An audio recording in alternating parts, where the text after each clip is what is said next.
Vou passar a palavra para o nosso moderador, professor Valdair Muglia, professor doutor de radiologia na Faculdade de Medicina de Ribeirão Preto, da USP de Ribeirão Preto, e vai moderar e fazer a abertura aí dos trabalhos. Professor Valdair, por favor. Obrigado, Gustavo. Uma honra participar dessa iniciativa que é extremamente importante por vários motivos, né? Primeiro, por envolver uma ação de solidariedade num momento difícil com as pessoas que estão necessitando. Então, a Sobrice já tem feito isso e aí na tela irá aparecer o número da conta para fazer doações. A Sobrice já entregou uma quantidade muito grande de gêneros alimentícios e continua fazendo esse trabalho muito importante com comunidades carentes, né? Então, bastante interessante e bastante oportuno e bastante louvável essa iniciativa. E o outro motivo pelo qual esse webinar é extremamente importante é o tema. Proteção radiológica é um tema extremamente importante para todos aqueles que lidam de alguma forma com a radiação ionizante, seja em procedimentos diagnósticos, procedimentos terapêuticos, em intervenções em centros cirúrgicos. Então, é extremamente importante um painel multidisciplinar. Aqui a gente tem o apoio da Sociedade de Ortopedia, Urologia, Anestesia, com o pessoal da DOR, além da Sobrice e do Colégio Brasileiro de Radiologia. Então, esse é um tema, assim, absurdamente importante. Muitas vezes é um tema que é visto com uma certa reserva por residentes e mesmo alunos de graduação em medicina, mas esse tema tem que ser conhecido a fundo por todos aqueles que lidam com radiologia intervencionista. Então, esse aqui é um webinar extremamente importante por trazer à tona e discutir de uma maneira mais tranquila, menos formal, a questão da proteção radiológica, dos efeitos deletérios da radiação, como se proteger e como otimizar o uso dos equipamentos de raio-x. Então, eu passo agora a apresentar os nossos panelistas. A professora doutora Ellen Cury, física do Departamento de Energia Nuclear da Universidade Federal de Pernambuco, pessoa muito dedicada ao tema, envolvida com as aplicações médicas das radiações ionizantes e tem uma vasta experiência no assunto. Muito obrigado, professora Ellen. Obrigada, eu que agradeço. O Dr. Gustavo Andrade, o Pipoca, os organizadores aí desse webinar, um radiologista intervencionista extremamente dedicado, extremamente consciente, formando muita gente aí há cerca de 20 anos. Gustavo tem uma dedicação enorme a essa atividade e o faz com um brilhantismo inigualável. Gustavo, boa noite e bem-vindo ao webinar. Boa noite, muito obrigado pelas palavras, professor. Seráfico Júnior é um urologista, ele faz a parte de endurologia e, como a gente sabe, os endurologistas utilizam muito a fluoroscopia, então, por isso também tem um interesse direto nesse tema. Gostaria de agradecer muito a presença do Seráfico aí, trazendo essa questão de outras especialidades que também fazem uso da radiação ionizante e, por isso, valorizam o tema desse webinar. Boa noite, Seráfico. Boa noite e obrigado pelo convite. O Leandro Brown é um anestesiologista, especialista em dor, presidente da Sociedade Brasileira de Médicos Intervencionistas em Dor e também, por essa questão dos procedimentos intervencionistas, também usuário de aparelhos de radiação ionizante, de raio-x, e está aqui também para colaborar nesse webinar. Muito obrigado. Boa noite, Leandro. Boa noite a todos, é um prazer muito grande estar aqui com vocês. A Sobramid se sente honrada em estar presente nesse webinar, que vai trazer muitos esclarecimentos, se Deus quiser, aos nossos sócios associados, porque nós vivemos de intervencionismo, né? Então, é o nosso dia a dia, e eu acho que esse tema ele é extremamente importante na divulgação desse tipo de conhecimento que, às vezes, passa-se de uma forma desapercebida e que não é é um tema, vamos supor que atraente para a grande maioria dos profissionais e que eles não sabem o quanto eles estão sendo expostos a um problema que poderia ser minimizado. É uma honra estar aqui presente com vocês. Obrigado, Tiago. Obrigado, Leandro. E agora eu gostaria de chamar o Tiago, né? Que o Tiago Serpa é ortopedista e, como todos sabem, a ortopedia utiliza muito a fluoroscopia rotineiramente em vários procedimentos. O Tiago é vice-presidente da Sociedade Brasileira de Ortopedia e Traumatologia de Pernambuco e vai trazer também a experiência dessa área, contribuindo aqui para o nosso webinar. Boa noite, Tiago. Boa noite. Eu queria agradecer pelo convite e reforçando as palavras aí do Leandro, um tema tão importante. E, como foi dito já aqui, temos que diminuir nossa exposição, né, durante os procedimentos. Então, agradecer ao Gustavo aí pelo convite e acho que vai ser muito útil, né, grande valia a discussão desse tema durante a noite. Tá? Obrigado pelo convite novamente. Obrigado, Thiago. Gostaria também de agradecer a presença do Rodrigo Souza, que é líder de marketing clínico da GE Intervenção para a América Latina, e agradecer o apoio da GE, informar que todos os proventos desse webinar serão totalmente convertidos em cestas básicas para as comunidades carentes, junto com essa iniciativa com a Sobrice. Boa noite, Rodrigo, pela presença. Boa noite, obrigado pelo convite. Eu comecei a estudar em 99 radiologia, nunca mais parei. Eu falo que quem entra nessa área, eu trabalhei 13 anos como técnico, fui professor de faculdade, professor de colégio técnico, trabalhei em outras empresas também, aí application e hoje na parte mais clínica, então espero contribuir com vocês aí. Muito obrigado, Rodrigo. Gostaria de aproveitar aqui a presença do Dr. Alair Sarmi, que é presidente do Colégio Brasileiro de Radiologia e também da Comissão de Proteção Radiológica do CBR, porque o CBR dedica um espaço muito grande a esse tema. E na Comissão de Proteção Radiológica nós temos representantes da Associação Brasileira de Física Médica, de todas as entidades. E, boa noite, Alair, se puder dar uma palavrinha ao pessoal aí. Boa noite a todos, é um prazer enorme estar aqui. Esse webinar, como já foi falado, para mim é super importante, para todos nós. É uma excelente oportunidade de discutir a proteção radiológica com quem faz e com quem tem mais necessidade de realmente se proteger e conhecer um pouquinho mais. Vou tomar mais tempo de vocês, com certeza vai ser muito bom. E parabenizo a todos, a Sobrice, a todos os participantes pelo desenvolvimento desse evento. Obrigado, Alair. Então, só explicar o formato do webinar, a ideia é que seja um bate-papo com perguntas e discussões sobre os temas, né, sobre o uso diário de radiação nos procedimentos, aqui por vários profissionais de várias áreas, né, e o foco será como se proteger, como ser mais eficaz para proteger e como otimizar os procedimentos para que não interfira com a sua eficiência ao mesmo tempo que garanta a segurança de todo mundo envolvido nesses procedimentos. Aproveito para esclarecer que haverá outro webinar em 26 de agosto com aulas do básico ao avançado em procedimentos com fluoroscopia, né?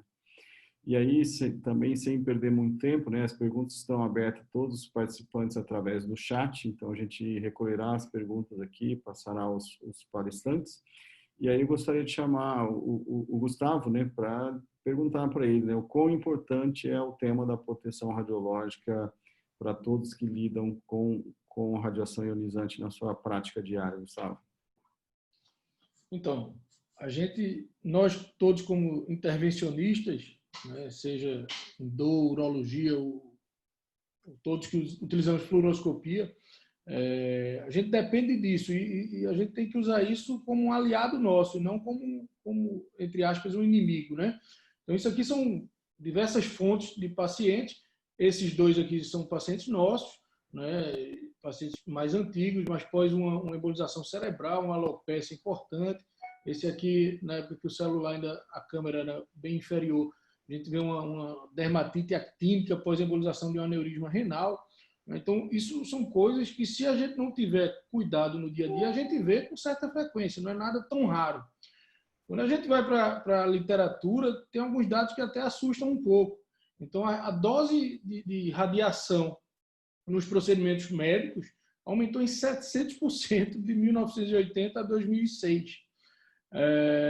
A gente pensa que aquele radiologista antigo, que era ele levava muita radiação, e a gente ouve falar um radiolista antigo que morreu de linfoma, leucemia, enfim, de alguma coisa.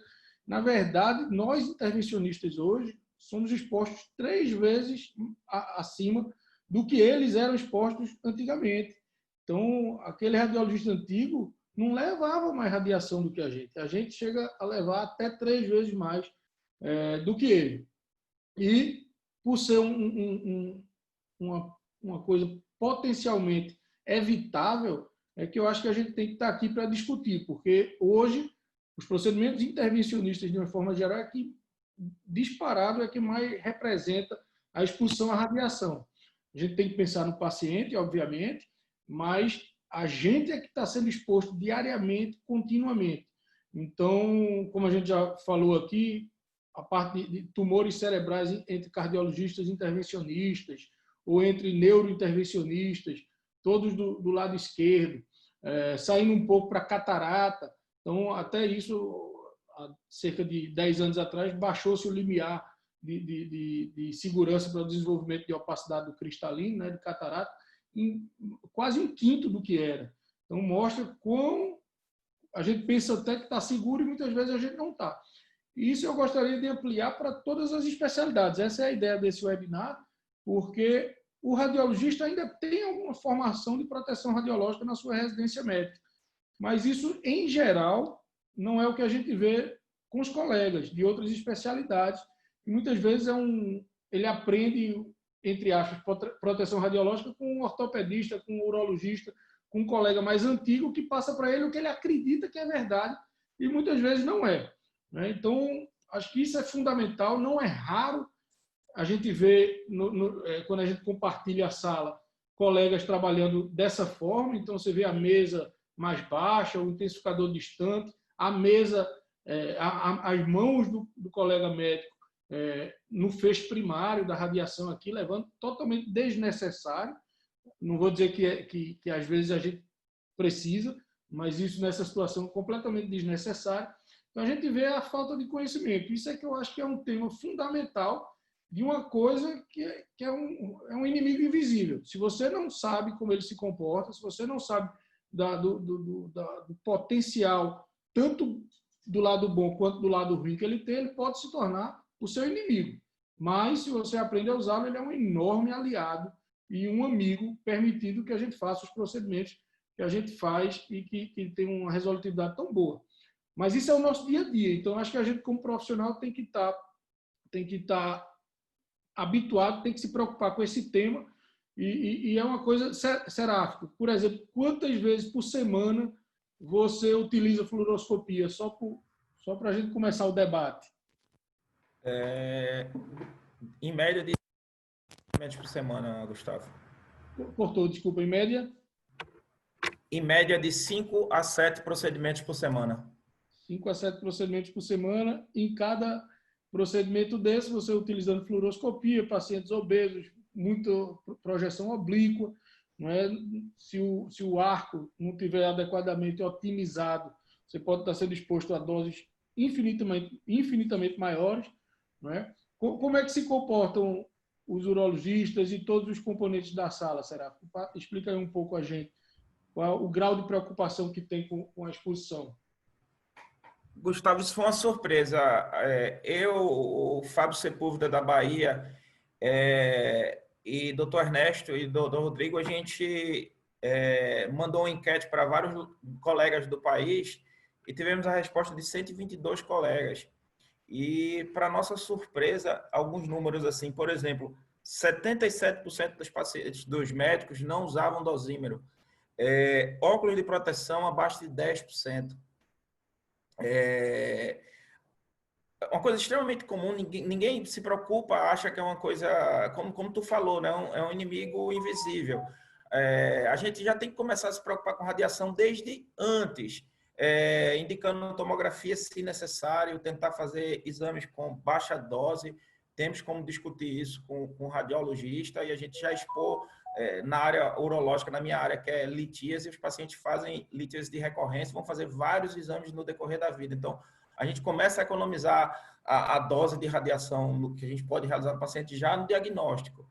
E realmente assusta como a maioria dos colegas não tem conhecimento do assunto.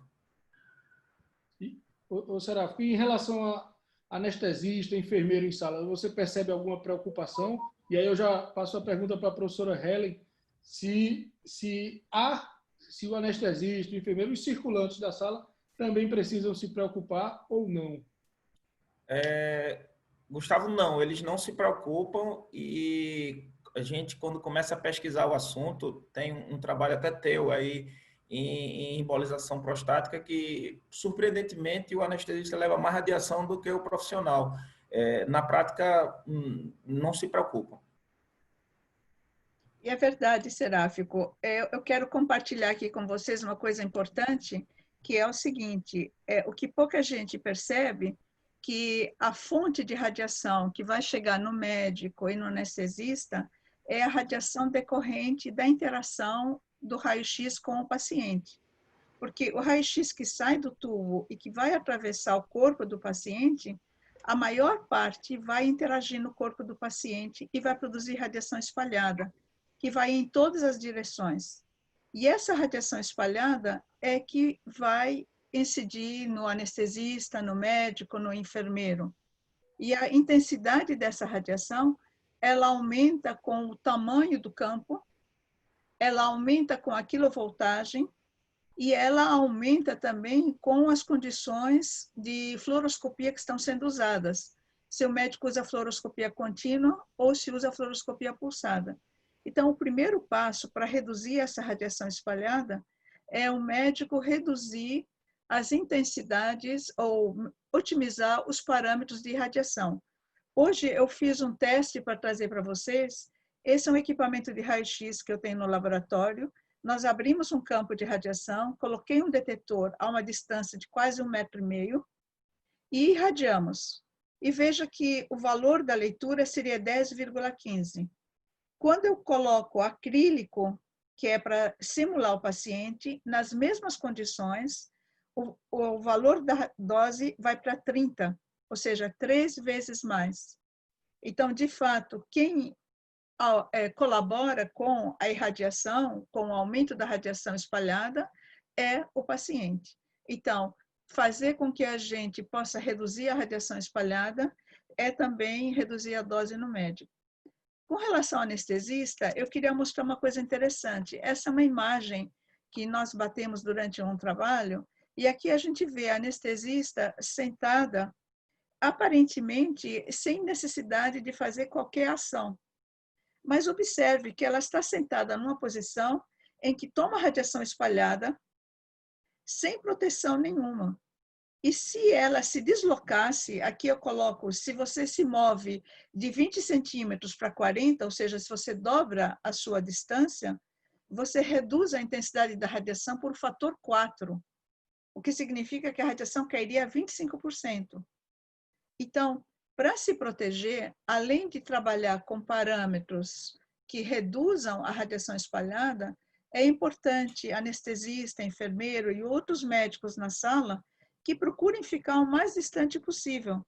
Então, por exemplo, a posição dela aqui é totalmente exposta à radiação que sai do tubo e a que sai do paciente.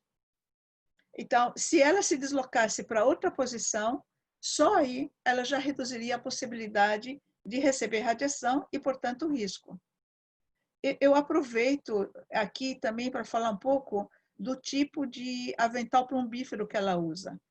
Vê que a parte de trás, ela não é coberta. Ou seja, se ela circular pela sala, ela vai receber radiação espalhada pelas costas. Esse é um tipo de avental que não é adequado, porque não garante que ela vai ser protegida quando a radiação tem a incidência pelas costas. Então, o que eu posso dizer é que tem que tomar cuidado. O trabalho que você citou de Pipoca mostrou isso, que em algumas situações os anestesistas eles podem receber mais radiação do que até o próprio médico devido à situação em que eles se colocam, mas que pode ser reduzido isso, sabendo como trabalhar com a radiação. É isso. Não sei se ficou claro. Acho que sim, acho que ficou bem claro. Houve até uma pergunta, professor, aqui no chat, se esses aventais mais leves são igualmente eficazes. Acho que Posso responder agora? pode. Depois, talvez o Rodrigo queira falar também aí. Tá. Veja, há uma modalidade de aventais hoje que estão utilizando outros materiais que não o chumbo e que tornam eles mais leves. Na realidade, qualquer material poderia ser usado como blindagem. O que é importante é que a espessura do material seja suficiente para atenuar o equivalente ao que um chumbo atenuaria. Então, precisa ter só a certeza da qualidade desse avental. E há vários aventais realmente de materiais que usam bismuto que têm o mesmo efeito de atenuação. O recomendável, em termos de aventais, é que fosse separado o saiote da parte de cima, porque se você tiver um avental completo, o peso é muito grande e acaba forçando os ombros. E se você tiver dividido, você divide entre o ombro e a parte do quadril e protege. Esses que não têm proteção nas costas não são recomendáveis. Se a pessoa usa, ela tem que ficar andando na sala de modo que nunca esteja exposta à radiação pelas costas. Não sei se Rodrigo gostaria de acrescentar mais. Sim, professora. Eu como eu trabalho, né, nos últimos anos mais com, quer dizer, agora só com intervenção, né, não com arco mais, mas eu gosto de brincar com os clientes quando eu chego para dar um treinamento e falo e vejo esses aventais de frente única. Eu costumo fazer uma pergunta: vocês trabalham sem avental de hemodinâmica? O pessoal se assusta. Como assim? Esse avental não é de hemodinâmica? Eu falei, só se vocês forem robozinhos aqui, todo mundo ficar o tempo todo de frente para o tubo e ninguém pode se mexer. Exato, esse que é o problema. Tá? E o que acontece? Mesmo os médicos, urologistas aí também, que trabalham com outros, né, com arco, muitas vezes eles trabalham também só com avental de frente única e muitas vezes o tubo está muito na lateral, geralmente esquerda deles. Então, o próprio avental já não está tampando todo o corpo deles. E Perfeito. principalmente trabalhando com arco cirúrgico, a gente não tem algo que é obrigatório pela RDC 32, que são os amparos de proteção. Então, numa sala de intervenção, por incrível que pareça, ainda tem gente que monta uma sala nova e não põe o escudo de proteção. O escudo de proteção barra 90% da dose do operador. Então, a importância é muito grande de ter esse anteparo de proteção para quem está ali. Então, mesmo trabalhando com arco cirúrgico, mas tem aí aventais, biombos. E para o pessoal da sala, duas coisas importantes. Se está trabalhando com equipamento fixo, eu sempre indico de colocar uma demarcação no chão de pelo menos 2 metros do tubo, para o pessoal saber ali enxergar onde está tendo maior foco de radiação, para o pessoal procurar ficar longe daquele campo. Anestesista, já vi vários casos de anestesista que até se apoia ali para escrever no tubo de raio-x, na base do arco, alguma coisa, uma reação totalmente desnecessária. Como o Dr. Gustavo frisou bem, evitável. Né? Esse termo evitável cai muito bem aí. E, então, a falta de EPIs, a falta de barreiras e anteparos de proteção, e até uma outra coisa que é pouco falado, doutora. E a medicação do carrinho que está ali tomando radiação todo dia? Eu sempre gostava de indicar também o mínimo que essas medicações que ficam ali por meses devia pegar avental velho e cortar e colocar por dentro das portas desses carrinhos, para evitar que essa medicação também não fique tomando ali meses, até 1 ano de radiação. Ok. Professora Ellen, duas perguntas relacionadas aí. A primeira, em relação aos aventais pumblíferos, qual seria o mínimo da espessura de chumbo que é necessária para proteção? E também o Henrique pergunta aqui quais seriam os parâmetros de proteção que ele deveria analisar quando adquirir um avental. Como que a gente deve analisar quais os parâmetros para avaliar se esse avental é de boa qualidade ou não? E aí também relacionada à pergunta se o gorro protetor para a cabeça tem benefício comprovado. Bom, veja, o primeiro passo que é importante deixar claro que o avental de chumbo, ele não é para atenuação de radiação primária, ou seja, a radiação que sai direto do tubo. Ele é para atenuação de radiação espalhada. A radiação espalhada já tem uma energia menor do que a radiação primária. Então, o mínimo que esse avental tem que ter é o equivalente a 0,25 milímetros de chumbo. E dependendo do uso, 0,5 milímetros de chumbo. Isso é muito importante porque, às vezes, a pessoa acha que, porque está com avental, está totalmente protegida e começa a se expor achando que não vai ter nada. Não, aquela é uma espessura para reduzir, e reduz em torno de 90% a atenuação. Quando for comprar, tem que olhar a marca, tem que olhar o fabricante se está dando a informação do percentual de transmissão ou de atenuação da radiação. E o mais importante, não comprar avental em que é a placa de chumbo revestida de tecido, porque o chumbo é muito maleável, com o manuseio ele quebra e depois de algum tempo você tem o tecido e o chumbo só na parte final. Comprar os aventais em que você já tem o chumbo impregnado dentro do plástico. E se tiver qualquer dúvida, pode fazer um teste mandando para algum laboratório que possa avaliar se aquele avental está de boa qualidade ou não. Mas olhando o percentual de atenuação e se na marca está escrito qual é a equivalência da espessura em chumbo. Isso é fundamental. Eu posso usar bismuto, mas tem que estar lá, equivale a tanto de chumbo.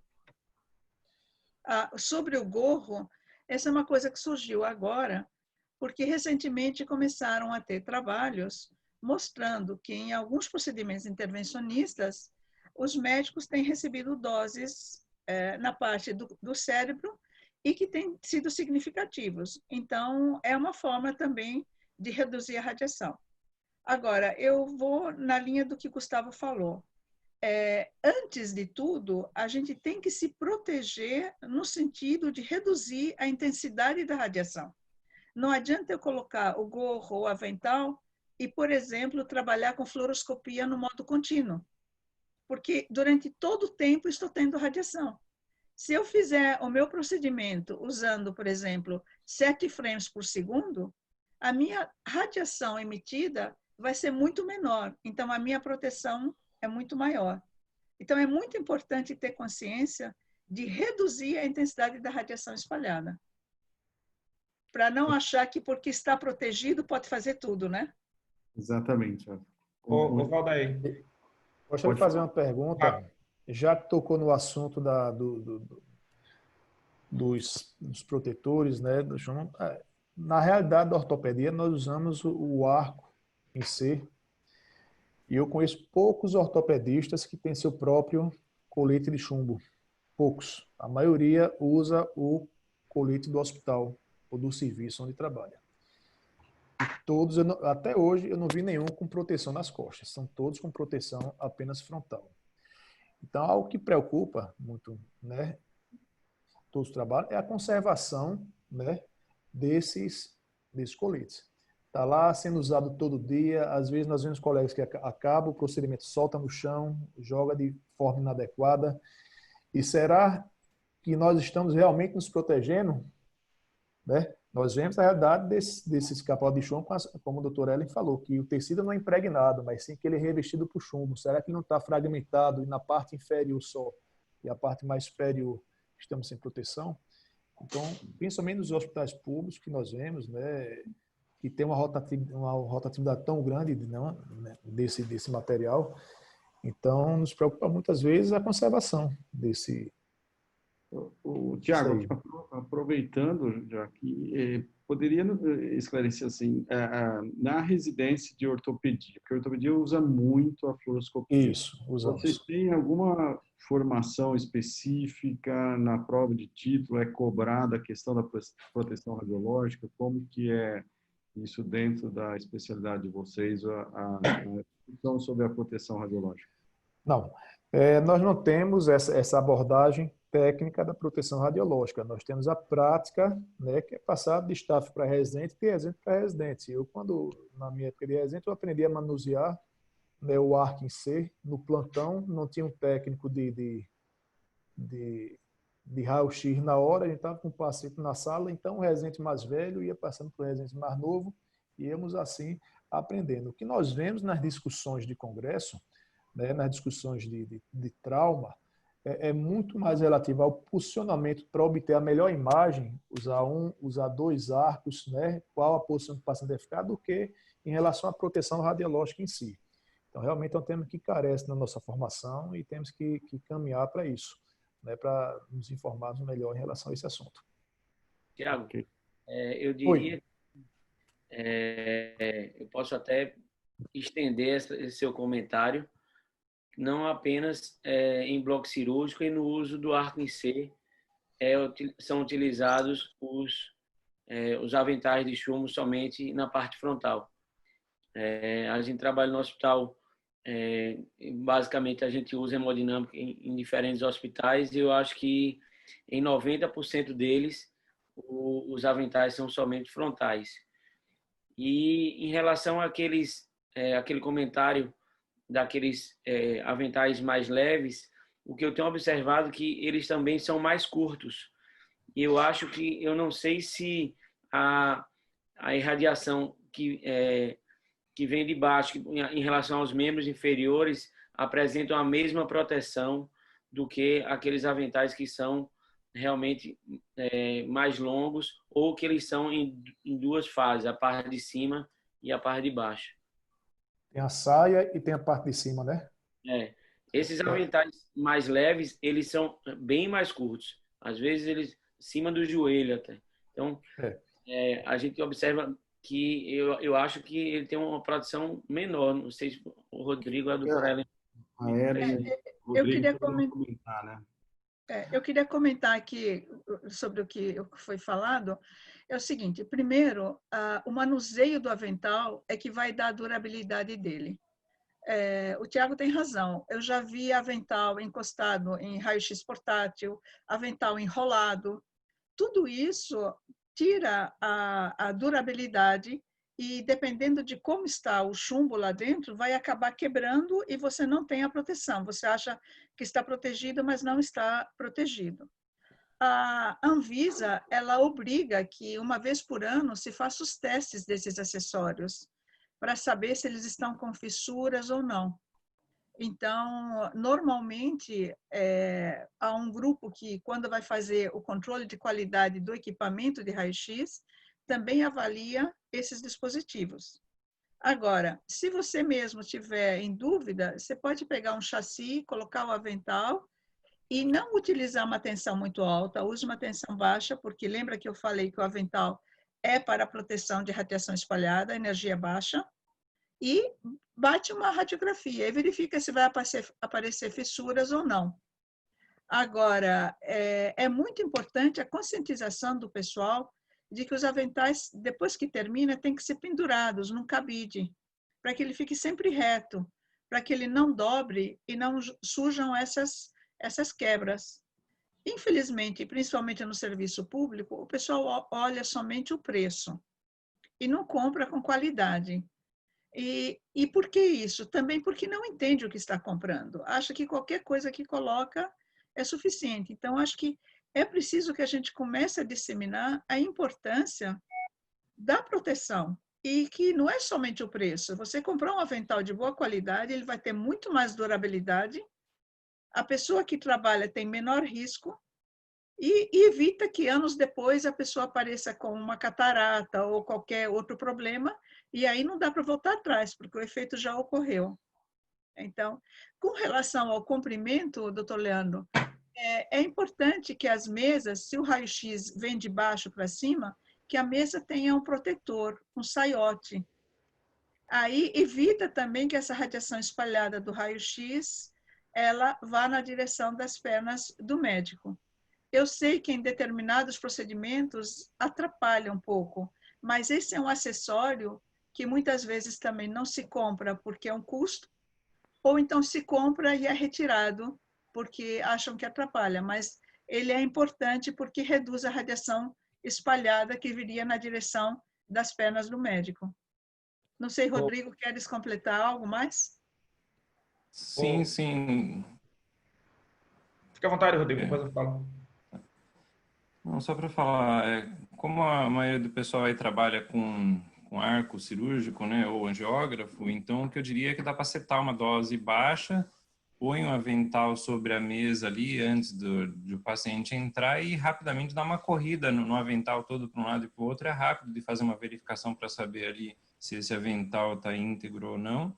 Perfeito. Realmente tem as normas aí, como a senhora falou, anual, mas pela RDC 32, pela nova 330, também fala muito da questão de comissão de radioproteção pelos indivíduos responsáveis pela radioproteção dentro do serviço. Então, essas pessoas eu acho que deveriam fazer, no mínimo, a cada 3 ou 4 meses, fazer uma inspeção rápida dos aventais, né, e tomar bastante cuidado com essa questão, sim, os aventais, os saiotes, geralmente são comprados assim em uma certa quantidade, não é adequado a cada tamanho de pessoa. Então, o ideal seria sempre ter uma barreira de proteção embaixo, que é onde está mais perto da fonte do raio-x, onde a dose é maior, né, mais embaixo. Então, procurar sempre tomar cuidado. Realmente, quem trabalha com arco, principalmente, dificilmente trabalha com avental de corpo inteiro. Mas se for um avental aí com equivalência 0,5 para o operador, para quem está mais perto, é mais importante do que o 0,25, que tem uma proteção menor, né? Só complementando em relação às EPIs, nós fizemos, a minha linha de pesquisa tinha 10 dosímetros em mim e eu realizava as cirurgias e a gente fazia dosagem para ver um monte de parâmetro. E nós, acho que foi até a doutora Gabriela Buril, se eu não estiver errado, ela levou um monte de capote de vários hospitais para testar e é assustador. É tão assustador que eu comprei os meus. Eu tenho os meus. Eu acho que é uma coisa que a gente tem que evoluir para isso. Os colegas não tomam cuidado e danificam. E não é feito vistoria. É assustador, como a maioria. Teve um hospital que a gente viu mais de 80% de capotes danificados. Coisa número 2. Doutora Helen, lá no laboratório, ela tem uma máquina que ela vê o material. Então, a grande maioria desses capotes que nós compramos dizendo que é de tungstênio, não é de tungstênio. É um material misto, eu não sei bem o que é, a doutora Helen pode complementar, mas a gente está comprando gato por lebre. E terceira coisa, em relação ao que o Rodrigo falou, quando nós colocamos os marcadores de radiação aqui, você comprar o óculos que protege só de frente ou de lado, a gente teve uma diferença exorbitante. Então, a gente tem que comprar o óculos que proteja a lateral, porque mesmo eu usando meu óculos, que não tinha laterabilidade, eu levei muita radiação aqui. Então, tem essa ideia de que tem que comprar o óculos com aquelas duas lentezinhas laterais. O Seráfico. Pois não. Pode falar, Gustavo. Então, só complementando essa parte para não saírem comprando capote aí. Quando você for comprar um capote de chumbo, um avental, como quiser chamar, primeiro veja se ele tem em metro. Então tem muito colega não, tem muita gente vendendo aí que chega nos serviços oferecendo capote e você vai ver, não tem o selo do em metro, ele só diz lá que é o equivalente a 0,5 de chumbo. E, na verdade, ele diz de boca que é de bismuto, tungstênio, cada um inventa uma coisa. Quando a gente leva para o laboratório, vê que é tudo chumbo e que ele é mais leve por ser 0,25. Só que quando ele dá a volta no corpo, ele soma 0,25 com 0,25. E aí ele passa a ser 0,50 na frente. Mas, pela lei, você tem que cobrir 0,50 em 2/3 da superfície da circunferência corporal. O que, em mim, não vai cobrir nem 30%. Então, você tem que ter cuidado com isso, que eles podem olhar, eles não entram em licitação, porque o produto dele nem em metro tem. Então, se for comprar, vá numa empresa séria e te diga, ó, isso aqui é tungstênio. Porque eles dizem de boca, não é etiqueta lá, não tem dizendo não, é só de boca. Então, cuidado para não saírem comprando aí e vão comprar errado. Gustavo, a gente falou muito do capote, mas lembrando o protetor de tireoide também, né? Sim, Acho que o protetor de tireoide aí, assim, os que somos acostumados a usar, como a doutora Ellen falou, é o chumbo revestido por tecido e ele já forma aquela dobra, assim, né? Exato. Que provavelmente é ali por onde o raio vai passar, né? só para deixar uma outra coisa clara, perguntaram aqui no chat se o óculos protetor, né, plumbado, se ele realmente teria efeito protetor ou se por não dissipar a radiação ele poderia até fazer um efeito inverso. Na verdade, ele não é dissipar, ele absorve mesmo, a radiação não ultrapassa e não chega no olho. Então, ele é protetor, não reflete, não faz nada disso, não. Exatamente, porque ele é de vidro com chumbo e ele realmente absorve a radiação. Ok. Eu só gostaria de aproveitar o Seráfico, já que ele comentou a experiência particular dele. Na urologia, os serviços de residência, na formação do urologista, abordam a questão da proteção radiológica. O urologista também usa muito, principalmente na endurologia, usa muito a radiação ionizante, os arcos cirúrgicos. E como que é essa situação dentro da urologia, será? Veja, esse trabalho que nós mandamos, que foi respondido por 122 colegas de todo o Brasil, mostrou que 85% dos urologistas aprendem proteção radiológica ou com colegas mais velhos ou através de leitura. Ou seja, talvez eles estejam aprendendo com conceitos antigos de colegas mais velhos. 11,5%, próximo de 1 a cada 10 urologistas aprendeu com físicos ou com colegas que estudaram o assunto. Quando foi feita essa pergunta para os radiologistas, eles tinham, não sei se Gustavo se lembra aí desse dado, acho que 70%, 80% dos radiologistas tinham aprendido com físico ou com colega que estuda o assunto. Então, a formação urológica é ruim. A gente está pretendendo, nos Estados Unidos, a maioria dos serviços, eles têm um board online que dura na faixa de 40, 50 minutos. Você assiste uma aula, 40, 50 minutos, e responde um questionário. E tem uma pontuação 60%, 70%, você está aprovado. Isso geralmente é feito no R1 e no R3. A gente está programando aí com o Fábio e com a doutora Helen para a gente fazer, se Deus quiser, em breve, o da Sociedade Brasileira. Provavelmente uma formação online de 40 minutos. Ótimo. Leandro, você gostaria de comentar no mesmo assunto aí, a questão da formação dentro da sua especialidade também, o quanto é dedicado a essa parte aí? Está sem som, Leandro. Em relação lá na Sobramid, apesar de nós trabalharmos com radiologia intervencionista o tempo inteiro, a nossa sociedade é uma sociedade multidisciplinar.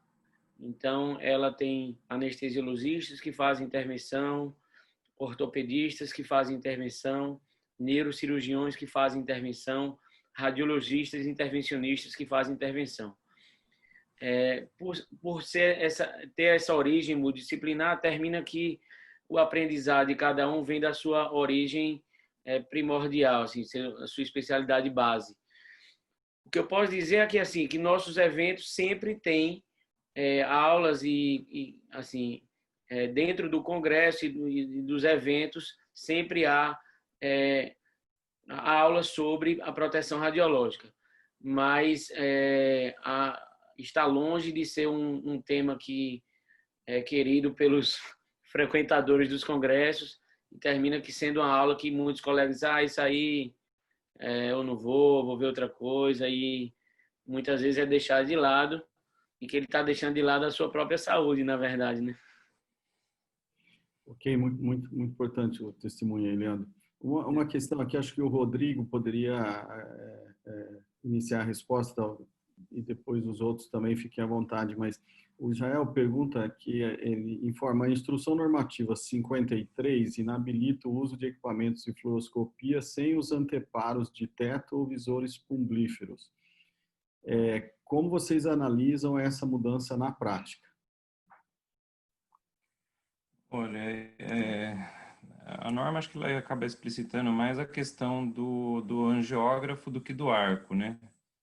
Então, para o angiógrafo, eu acho de suma importância, porque, como o doutor Seráfico mesmo estava falando, você põe um óculos de proteção só frontal, a radiação está vindo lateral, não protege tanto.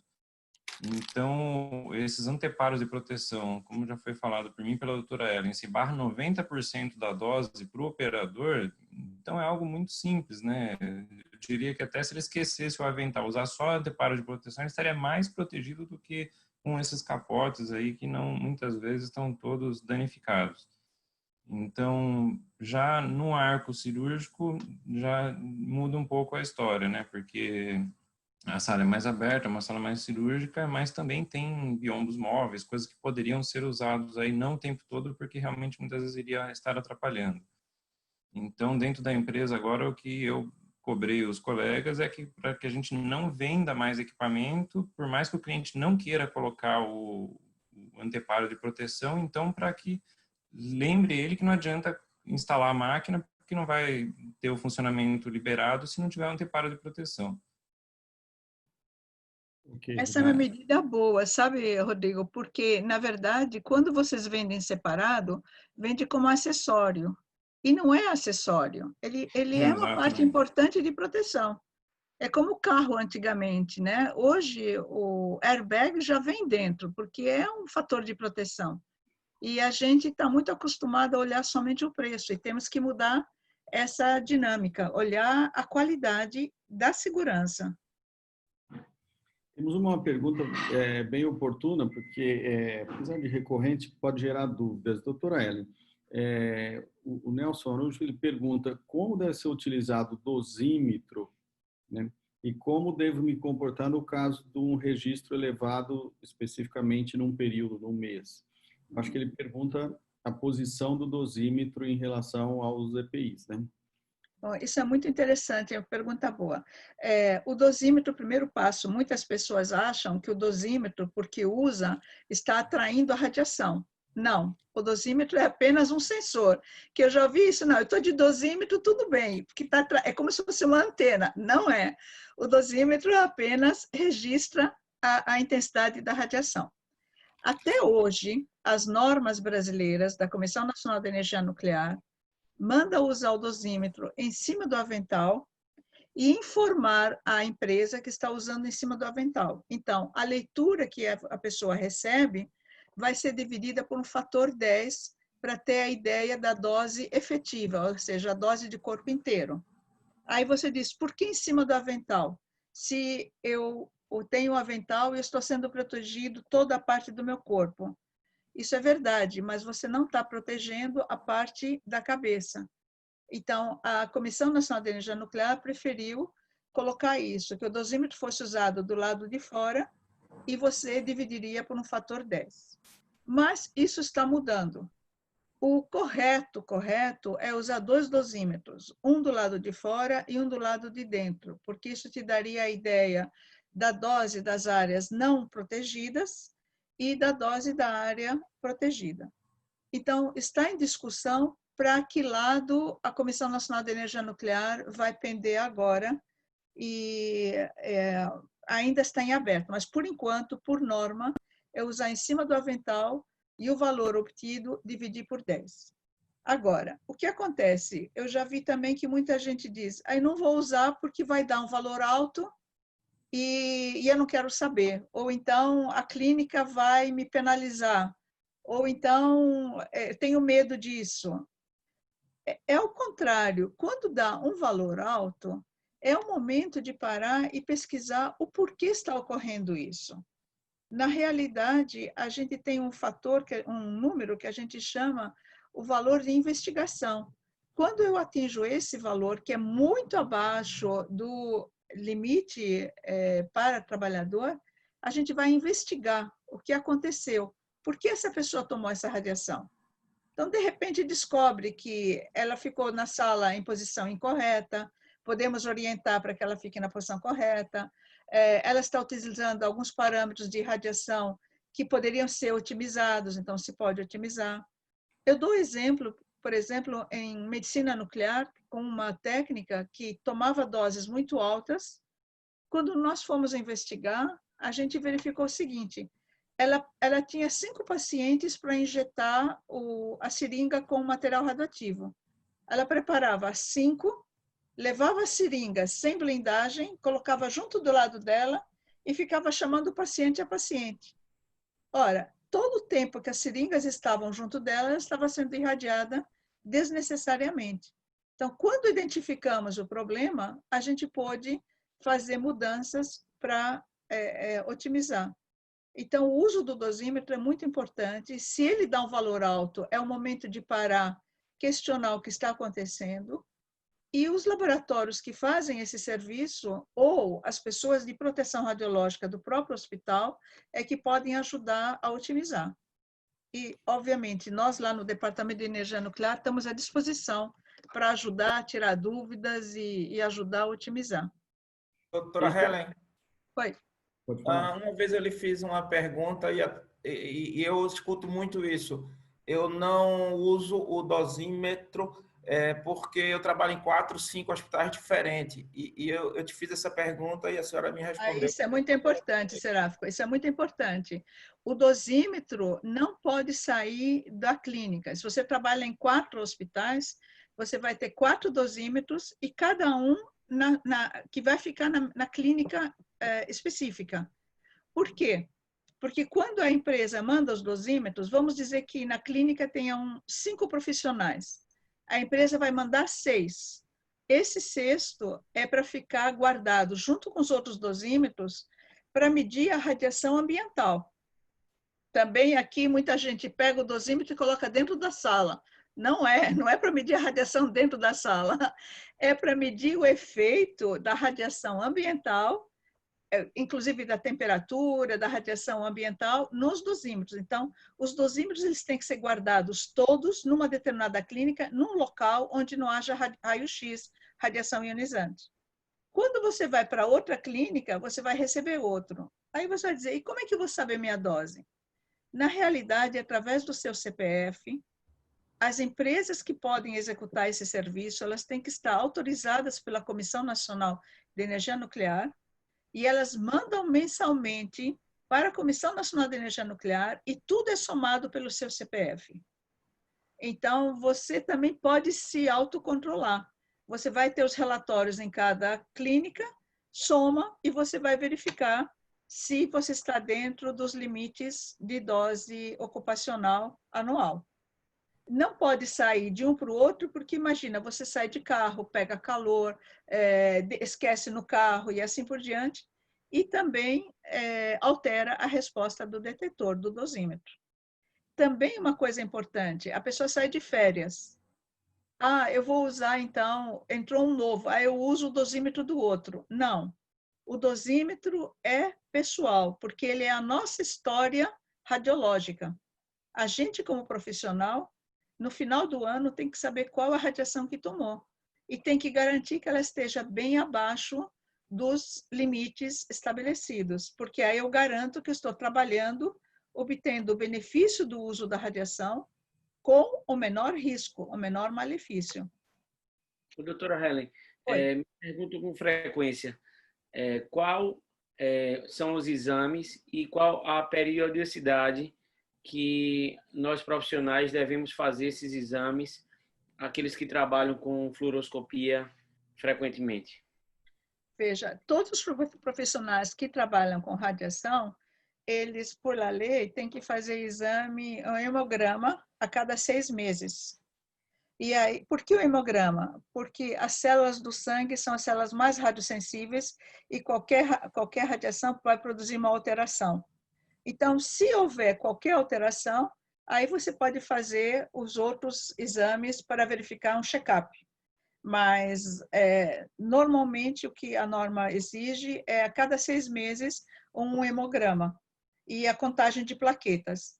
E acompanhando, se está tudo bem, segue adiante. Então, usando o dosímetro, você tem a ideia da dose e fazendo o hemograma, você sabe como está o seu organismo. O ultrassom da tireoide é uma condição obrigatória ou não? Não, não é obrigatória. A tireoide, existem alguns órgãos muito sensíveis à radiação. Tireoide e lentes dos olhos. Então, você pode fazer ultrassom da tireoide por alguma razão sua, mas ela não faz parte do check-up rotineiro de trabalhadores da área que usa radiação ionizante. Eu falei dos olhos, e é interessante, eu tinha esquecido, mas hoje também está entrando na norma a dosimetria das mãos e dos olhos, porque são áreas que tomam muita radiação e que se deseja saber, principalmente dos olhos, do risco de uma catarata. Gustavo falou no começo, o limite de dose anual era 150 milisievert, e há alguns anos ele foi reduzido para 20 milisievert. O que significa, em alguns trabalhos que eu tenho feito com alguns médicos, reduz totalmente o número de procedimentos que ele pode fazer. Sim, professora Ellen, só para acrescentar aí também, eu não sei como é que está, mas eu lembro que numa legislação antiga falava também para os homens a questão do espermograma, e também com relação a essa legislação do uso do dosímetro, eu digo que é fundamental, né, ter pelo menos esse dosímetro, porque um dos motivos também do dosímetro ser por fora do avental é porque a radiação com que você está exposto, já que a proteção do avental não é para o corpo inteiro, né? Tem áreas que ficam para fora, braços, os pés, região da face, ainda que esteja usando óculos, então tem outras áreas que são expostas. E o que eu acho até um pouco estranho é que legislações de alguns países aqui latinos falam que o dosímetro tem que ser usado por dentro do avental. E eu sempre questiono eles, e como vocês medem a radiação nos braços, na parte externa não exposta, né? Então eu acho realmente um pouco complicado isso aí. E voltando aí também ao que foi falado, infelizmente tem médico que, como a senhora falou, principalmente pela legislação, diminuía o limiar. Tem um profissional que não usa o dosímetro porque não quer deixar estourar, porque sabe que, teoricamente, ele teria que ser afastado do serviço quando ele tem uma quantidade excessiva ali no mês ou acumulada no ano. Então, o que tem que se balancear é o seguinte, não adianta não usar o dosímetro e aí você não está mensurando a dose que você está tomando, então tem que ter a responsabilidade própria aí e procurar usar, então, a gente pode até antecipar um pouquinho já alguns assuntos aqui, mas, por exemplo, quem trabalha com arco cirúrgico, a importância de, na primeira imagem que se faz no paciente, tem que anotar aquela dose, porque tem muito equipamento que oscila muito durante o procedimento e começa a ter materiais que entram na frente ali de metal, por exemplo, começa a subir muito a dose e começa até essa dose excessiva diminuir a visualização da estrutura que você quer ver, quer seja de partes moles ou de osso, por causa do metal. E aí, quando você não tem um parâmetro, deixa o aparelho trabalhar sozinho o arco cirúrgico, geralmente ele sobe demais a dose, e aí as pessoas não têm essa prática de conhecer como trabalhar com KV e o MA, o tempo, para reduzir essa dose, adequar a imagem. Então, o que acontece é que muitas vezes se perde na dose e a imagem não fica boa, onde muitas vezes a gente tem que baixar a dose para equilibrar a imagem, e justamente como a senhora falou, tem muita gente que usa modo contínuo, então esse modo contínuo, que seria em torno de 30 frames por segundo, né, mais ou menos ali, depende do equipamento, mas também é uma velocidade muito rápida, né, e intervenção eu costumo pegar no pé de alguns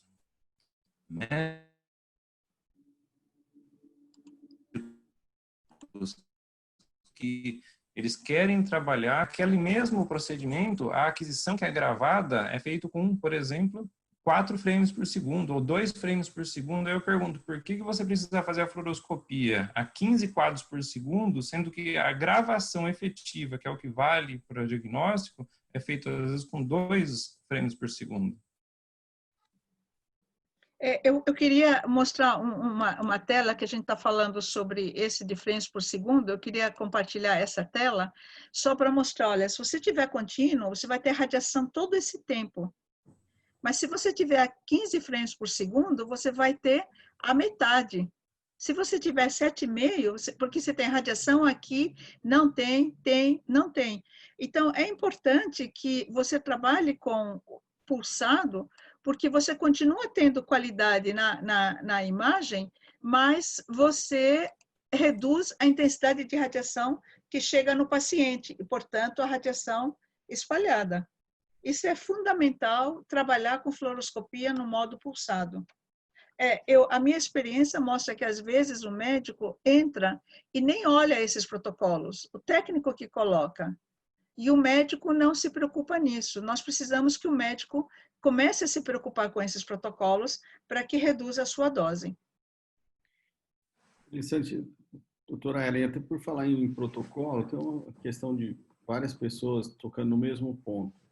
Eu gostaria de saber se os modelos matemáticos de simulação, como a simulação de Monte Carlo, pode ajudar nesse tipo de proteção, principalmente em procedimentos que envolvem uma grande exposição à radiação. Veja, na verdade, os modelos de Monte Carlo é uma ferramenta matemática que ela simula a interação da radiação no meio. Então, existem hoje modelos matemáticos que simulam o corpo humano. Então, a gente pode simular o corpo humano, simular matematicamente qual a quantidade de radiação que chega nesse paciente ou nesse trabalhador e estimar qual seria a dose. Mas veja, eles são importantes num estudo posterior ou num estudo de estimativa de dose ou até num estudo de verificar que mudança de parâmetros que poderia trazer para mim. Agora, a semana passada eu participei de um webinar de inteligência artificial e está ocorrendo uma tendência da inteligência artificial de ter, ao mesmo tempo, online, uma simulação matemática do corpo do médico, e aí tem uma câmara que vai registrando os movimentos do médico e os movimentos do tubo de raio-x, fazendo a simulação matemática e, ao mesmo tempo, calculando por Monte Carlo qual seria a radiação que está chegando no médico e qual seria a dose.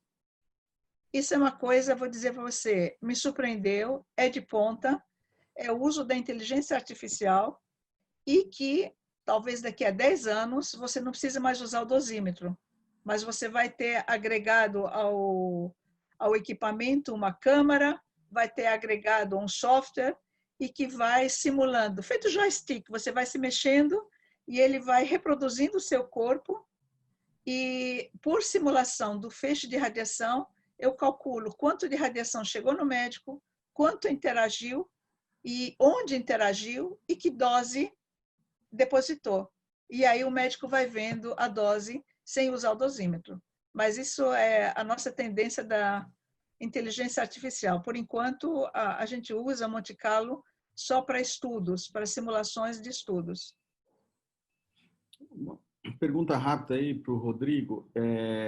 Quando você faz a imagem ampliada, isso significa mais radiação ou é só um recurso digital? Olha, isso eu já debati bastante, inclusive na fábrica nossa lá. O que acontece é o seguinte, o equipamento, quando você diminui o campo de visão, o aparelho chega a menos dose no detector. Então, o detector ele acaba compensando um pouquinho a dose, aumentando um pouquinho a dose, para extrair uma imagem satisfatória ali. Só que o que acontece? Essa dose um pouquinho maior, porém num campo menor, a dose ela acaba ficando mais concentrada, mas a dose, de modo geral, não aumenta, tá? A dose total do procedimento. Então, a dose, que em vez de ser uma dose mais espalhada, ela acaba sendo um pouco mais concentrada ali. Então, eu acho que esse é o caminho. E ainda vejo médicos que às vezes preferem colimar sem magnificar. Quando você magnifica, automaticamente o equipamento já colima aquele campo menor para trazer o mapa aumentado, né? Os pixels aumentados. Então, é indiferente. Eu diria que não adianta você colimar, deixar a imagem pequenininha, porque a dose está aumentando a mesma quantidade do que se você estivesse dando zoom. Então, não é significativo. Para o paciente também, a questão da dose ela é mais concentrada num ponto, mas não que a dose vai ser efetivamente maior ou menor. Não é tão significativa essa mudança.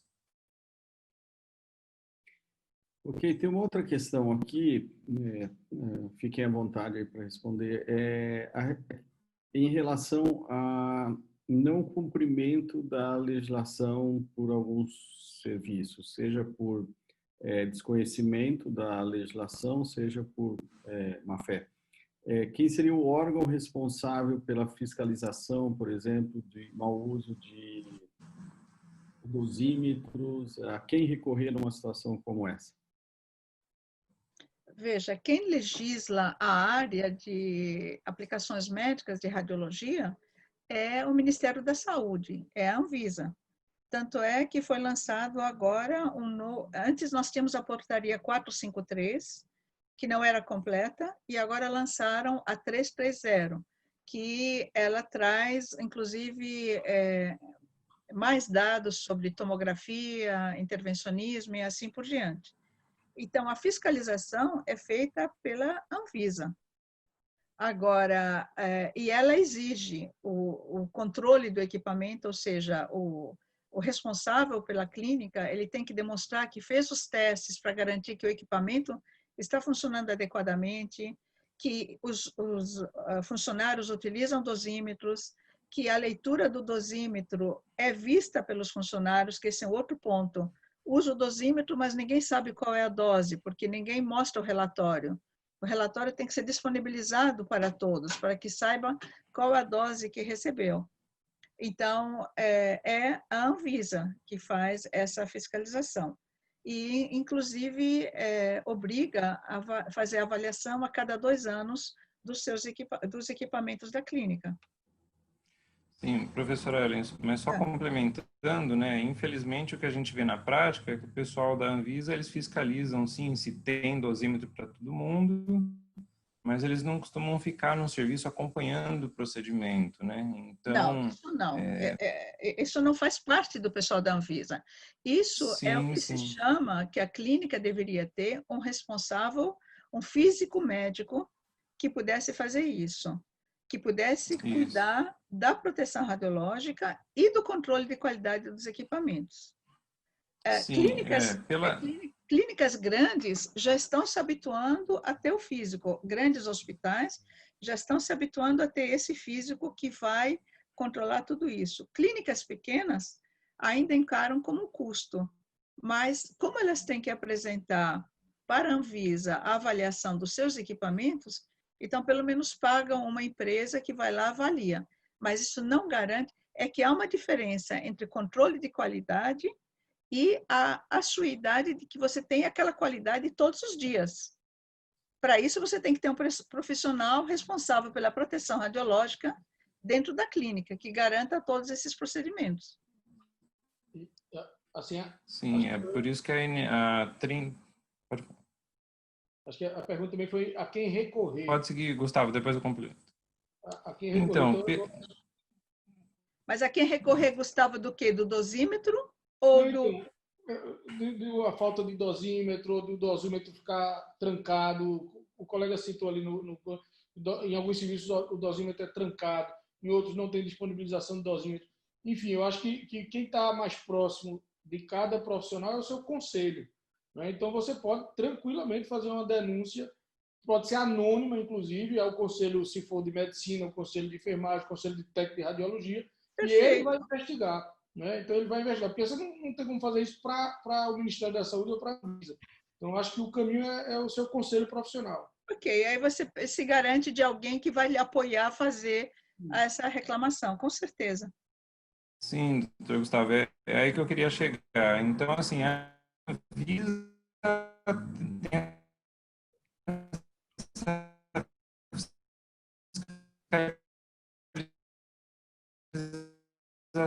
que fiscaliza basicamente que a obrigatoriedade na 32 e na 330. Estão me ouvindo bem?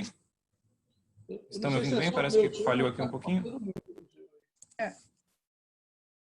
É que a internet ficou instável, acho que voltou. Está me ouvindo bem agora? Agora voltou, pode falar. Sim.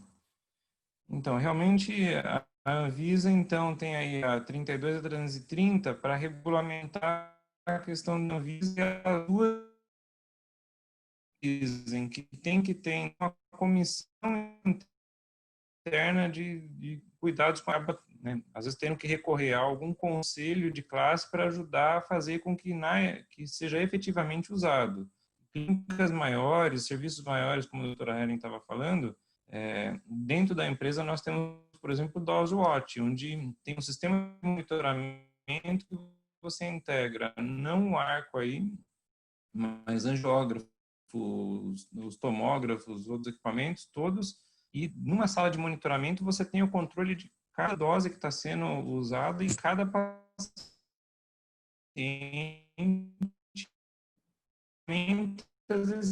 Existem. Agora, na prática, realmente, o que precisa desenvolver muito ainda é a consciência do uso. Ok, Rodrigo. O tema é muito interessante. Nós temos algumas questões ainda não respondidas, né? Mas só lembrando, a gente terá outro webinar no dia 26 de agosto. Então, essas questões ficarão aí também para a gente poder abordar nesse segundo webinar. Mas a gente está já com 1h20 aí de webinar, então vamos fazer uma sessão dar a palavra a todos antes da gente encerrar o webinar. Então, podemos aí começar. Leandro, pode começar aí, só para fazer o encerramento aí. Está sem o som, Leandro. Primeiramente, agradecer a oportunidade de estar numa discussão de extrema valia para a nossa sociedade. Esse tema ele tem que ser mais incisivamente proposto dentro das especialidades que trabalham com intervencionismo e radiação ionizante. E eu acho que talvez na residência médica seja o caminho na qual a gente precisa introduzir a matéria para que ele aprenda nessa formação e que se siga durante a sua vida profissional. Eu acho que a residência médica é o local onde a gente pode estar inserindo os conhecimentos básicos de proteção radiológica e que aí as sociedades e os profissionais envolvidos possam ter uma proteção melhor. Agradeço novamente a todos e convido aí ao dia 26, né, que teremos um novo webinar. Né? Ok, obrigado, Leandro. Tiago, você vai fazer a sua... Tá sem o som, Tiago. Acabei de ligar aqui, percebi. Queria agradecer a todos pelo convite de um tema muito importante e vou levar como sugestão, né, para a SBOT regional e nacional, levarmos temas desse interesse, para a discussão do nosso congresso. Eu acho que é importante a divulgação do assunto. Doutora Ellen, quero já deixar aberto nos próximos congressos da regionais, contar com a palavra dos senhores, né, e da senhora também, para enriquecer nosso conhecimento. É de suma importância. Eu acho que nos preocupamos muito pouco com isso. Achamos que estava com protetor de tireoide com capote, todo mundo salvo, né? Então, é muito além isso aí. Então, acho que esse tema foi muito importante. Eu vi aqui que batemos em alguns momentos 130 participantes, né? Eu vi alguns colegas ortopedistas e vamos fortalecer realmente o interesse pelo assunto. Obrigado mais uma vez a todos, tá? Pela participação. Obrigado, Tiago. Seráficos? Gostaria de agradecer o convite e lembrar que precisamos usar os princípios ALARA, de a menor dosagem, a menor radiação possível para ter uma qualidade que dê para realizar o ato. O que a gente tem que trabalhar com imagem perfeita é selfie de ponto turístico, selfie dos nossos filhos. Isso aí tem que ser alta definição, tudo que puder. Na medicina, a menor dose possível que dê para realizar o procedimento. Boa noite, até a próxima. Obrigado, Seráfico. Rodrigo, você quer dar sua palavra final também?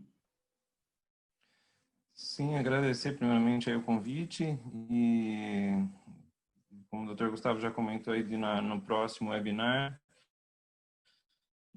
Então, eu já estou simples para entender vários conceitos básicos aí simples da radiologia na prática do dia a dia, para entender bem essa questão de como trabalhar com a dose de raio-x ali, como o angiógrafo e como o arco cirúrgico trabalham.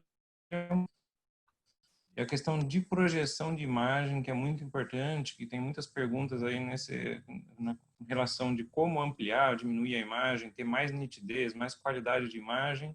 E o básico ali, que a gente trabalha com KV e MA. Então, se vocês entenderem o que o KV é responsável, o que o MA é responsável, como a gente trabalha com ele, vocês vão ter um ganho muito interessante aí na qualidade da imagem. Então, contem comigo aí. Muito obrigado, Rodrigo. Excelente participação. Doutora Ellen. Bom, eu só tenho a agradecer essa oportunidade de conversarmos um pouco sobre proteção radiológica. Eu acho que é fundamental que a gente dissemine entre os médicos o conhecimento e desmistifique o medo, porque muitas vezes, pelo desconhecido, tem o medo e acaba não adotando os procedimentos ideais. Então, eu acho que o objetivo da proteção radiológica é ter o maior benefício com o menor risco. E nós, do Departamento de Energia Nuclear, estamos à disposição. Será um prazer contribuir cada vez mais com vocês para que a gente possa divulgar isso.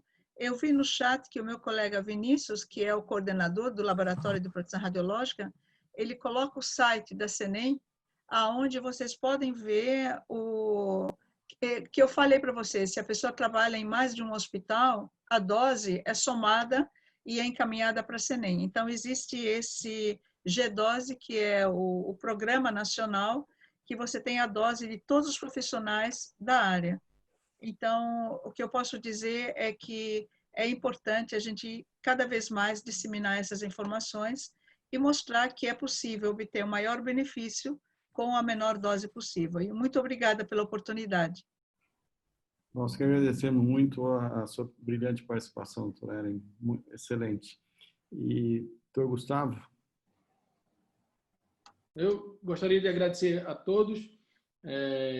Dizer que você reduzir dose não vai impossibilitar absolutamente nada de você fazer seus procedimentos. Pelo contrário, você está se protegendo, porque é uma coisa que não cabe arrependimento. Quer dizer, cabe arrependimento, mas é tarde demais, não tem mais o que você fazer. Então, ver o urologista aqui falando em alara já me deixa bem feliz. É uma grande coisa. Parabéns a todos, acho que foi excelente. Professor Valdair, muito obrigado. Eu que agradeço, uma discussão assim de altíssimo nível, excelente, está sendo gravada, então isso pode se ficar aí para as pessoas consultarem, que é uma referência muito importante. Vários pontos aqui foram extremamente relevantes de serem lembrados e eu salientaria um deles, que é a questão de que o controle da radiação é multidisciplinar, não só em relação às várias especialidades da medicina, mas também todas as pessoas que ali participam, que têm que estar cientes do risco, que estão submetidos naquele ambiente, tecnólogos, pessoal de enfermagem, e a doutora Ellen ressaltou o papel do físico médico. O papel do físico médico é fundamental na questão quanto maior o serviço e mais abrangente for a utilização da radiação ionizante, é indispensável o papel desse profissional. Então, é uma questão que transcende a medicina, todas as áreas de saúde aí. E essa discussão foi realmente muito, muito importante, de altíssimo nível. E aí convido a todos para o webinar de agosto, 26 de agosto, né, Gustavo? Acho que essa data aí. E muito obrigado a todos e prazer estar aqui fazendo essa moderação. Muito obrigado, Gustavo. Boa noite a todos. Boa noite. Boa noite. Boa noite a todos. Boa noite a todos. Boa noite.